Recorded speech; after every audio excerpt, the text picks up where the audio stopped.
We didn't put a price on his head. That a question? Because I don't recall getting an answer to my question. And you getting an answer without giving me an answer. See, that wouldn't be fair. But maybe fair isn't how you BS guys roll.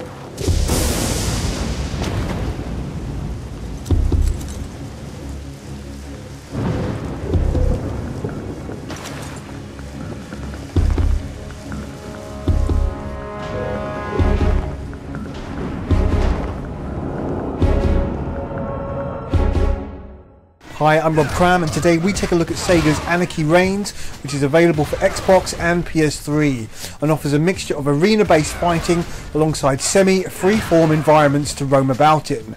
On top of the single-player offerings, there's also an online option where players can take the fight with up to 16 players to duke it out for supremacy. To begin, the single-player campaign is probably the best place to start, as it's here where players can unlock more characters for the multiplayer. From the offset, there are 8 characters available, with a further 8 to be unlocked as progression is made.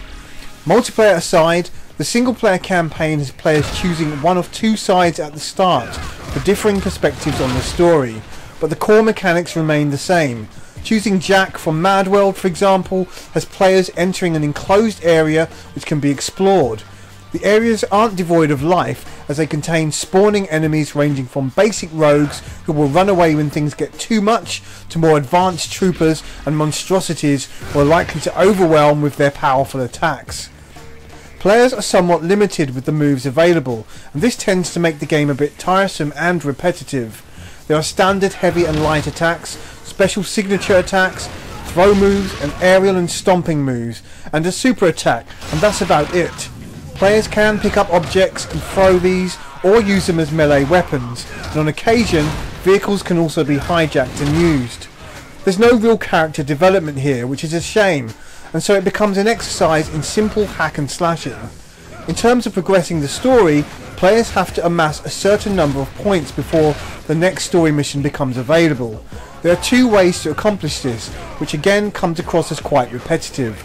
Simply beating up the free-roaming enemies nets little points and takes an age, or partaking in the level's side missions, which are few and can be replayed over and over. These are interesting distractions and have you tackling crazy bosses or performing specific tasks, such as beating X number of enemies in a particular time.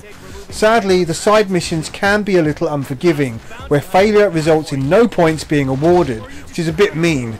In a way, it seems the difficulty is there to simply prolong the basics of the game. Aside from the 3 campaigns on offer, lone players can also perform all of the actions of the multiplayer game, including all the crazy solo and team-based modes with bots. This is welcome and makes for more fun and games once the campaigns have been bested, which is something players are likely only to do once.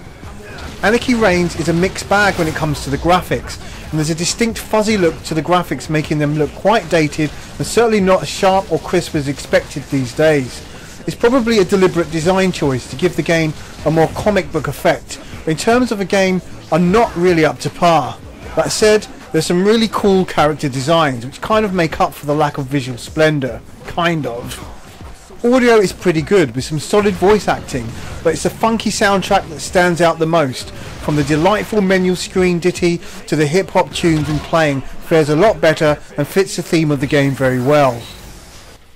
In terms of longevity, the single player offers infinite possibilities with its simulator mode, with the bots, but if you're a glutton for punishment, then heading online to do battle is an option you might want to take it or avoid. It's not the most balanced of online games, and there's a real rough edge to proceedings that will either infuriate as kills are stolen from you, or enthuse as you infinite combo opponents to death. Take your pick. Anarchy Reigns has some good design choices that work well in context of a futuristic fantasy setting with its slew of interesting looking characters. The idea of free roaming is most welcome, but could have been a little more fleshed out to make more of an impact.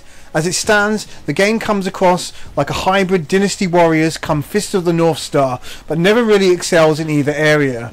With more character development and choices for the single player campaigns, this could have been more worthwhile. As it stands, Anarchy Reigns is simply an average offering that fails to inspire on any kind of level, which is a shame as there is potential here.